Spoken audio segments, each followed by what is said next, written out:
Hogan again in A10, and we're going to be talking today about alcohol getting banned, and we have to almost promise ourselves not only get emotional, but talk about like the effects of it and how clever people were during this particular time period and how crime kind of flourished, because that's a whole separate issue. This is just why it gets banned. Why and how. And how. Why and how. And like the whole cool thing that goes along with the lifestyle, I shouldn't say cool thing, the whole thing that went along with the lifestyle and being sneaky about it, that's going to come much later. But when we talk about But you alcohol, have to give credit to the banning of alcohol does give birth to like the coolest decade in American history. It really does. You know, the Roaring Twenties. The Roaring Twenties wouldn't have been so roaring had alcohol not been banned. So when we talk about, well, why would you ban alcohol? All right, well, there are the obvious ones when you're looking at what you learned in health. You know, it's not good for you. No matter which president I ever read about who drank it for medicinal purposes, there is no nutritional value in a beer or a whiskey. Nope. None whatsoever. And even though we're starting off here in the doctor's office with this particular political cartoon, that's not what we're going to get into on this one. There is no nutritional value for it. However, people like it. Yeah. It's a drug. It affects your brain, it affects your heart, it affects your liver, it affects your stomach, it affects your judgment. So then when it comes to the overuses of it, and this is where it really starts to get its attention, you had problems where you had domestic violence taking place within the home. You had people, men in particular, who were getting paid at the end of the week, spending one too many hours at the pub, coming home without their money. Another thing as well, which is kind of ironic, is that, and I'm sure we even have it in this one, is that a lot of these places were really unsavory, and these were kind of like almost boys' clubs. Women were not allowed in, or were not welcome, I should say. But we'll come back to that one. But went too far. When it comes to banning alcohol and the why and the how, it has always been referred to as an experiment. It's a noble experiment. So we're in the doctor's office. We've got the doctor and a large needle being injected into the American people. On it says prohibition. Also like that there's the skull and crossbones there. Absolutely. You know, letting us know that it's poison, that alcohol is poison.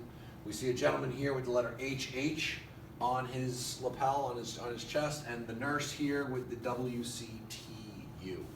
Stands for the Women's Christian Temperance Union. HH, I believe, is Herbert Hoover, who at the time was, what is he at the time? President? He wasn't president at this point. Yeah, he may have been involved in. Because Woodrow Wilson's presidency. Yeah, because we're probably getting into like Secretary of, no, I wouldn't say Commerce, because see, at this point it was World War I. Yeah. Food will win the war. Yeah, I forget what position he was in the cabinet. Don't hold me to that, but he was a cabinet member. Yes, he was. Because when we go into this one of the reasons why people felt that alcohol should be banned was that there was the wheat and barley that was used in alcohol that could be utilized and sold feeding our soldiers during World War I. That's right here. You know, we waste grain. Yep. We fill penitentiaries and asylums because these men who were going out and drinking too much, getting drunk, going out committing crimes. We rob women and children because dad's got a paycheck. Maybe that paycheck is only $10 for the month. Yeah. He's going out and spending $2 on whiskey and beer or whatever it might be. We cause poverty and crime. We make people poor. All this being blamed on alcohol. Yep. You know, and now when it comes to, if you're going to now make this illegal, right, in terms of prohibition, you're going to have to add an amendment to the Constitution. So this is where your 18th Amendment is going to come from. That's going to ban alcohol. You can't make it. You can't sell it. You can't drink it. You can't transport it. Can't buy it. Can't manufacture. Can't nothing. do anything with alcohol.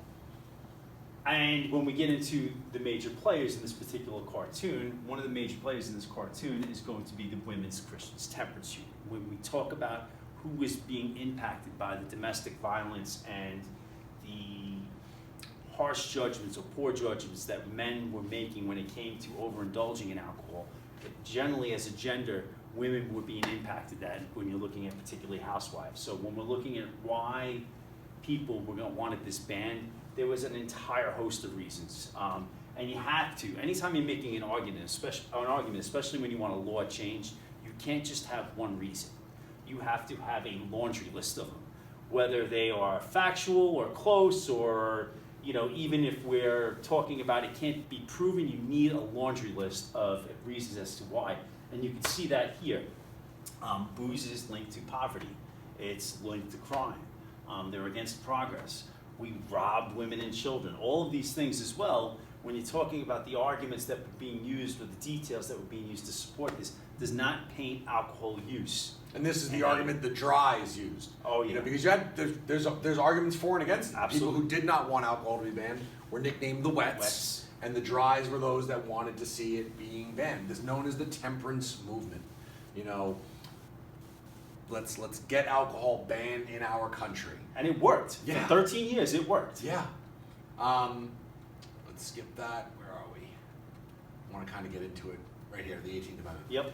Because I do find it very ironic that the document that grants us our freedom, the document that allows us to worship whatever god or goddess we want, the document that protects our expression, freedom of speech and press, the document that, freed the slaves, the document that is about freedom.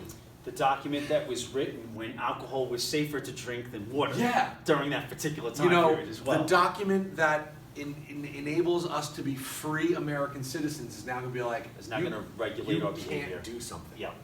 And ever since 7th grade, when I taught 7th grade, the one thing I tell my students over and over and over again, the one thing we hate as American Is being citizens told what to do. is being told what to Absolutely. do. Whether it's, you have to pay your taxes. Oh, really? We'll just start our own country. Right.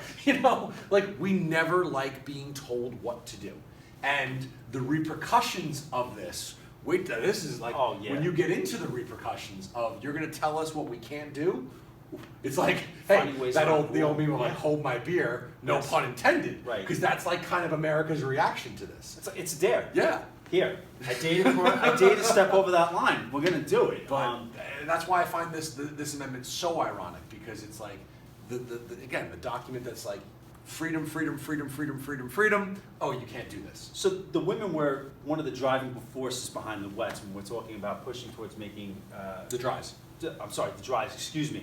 They were the driving force behind helping the dries to get alcohol banned, which leads to this particular amendment. I know I was going somewhere. Which with is this. really funny, because when you get into it, the one thing that alcohol was not banned for, religious ceremonies. It's kind of interesting. They wound up getting waivers. When you talk about getting around it, the Catholic Church is all of a sudden stocking up on cases and cases of wine, and for the Holy Communion. Oh yeah, there was a lot of people who found ways around it. Who wound up actually there were, and we'll get to that later on. Prescriptions given out for I need a shot of rum or whatever for my. Kind of like people today with marijuana and glaucoma or anxiety, whatever the case may be. But this winds up getting voted dry. Yep. 13 years, the 18th Amendment. When you look at your reasons why, here's just a host of them in this cartoon right here. And again, when we talked about this being an experiment, it failed. It never stopped people from drinking. Again, it was just, we don't like to be told what we're doing. You drew a line in the sand, a day to cross over. Oh, and we did.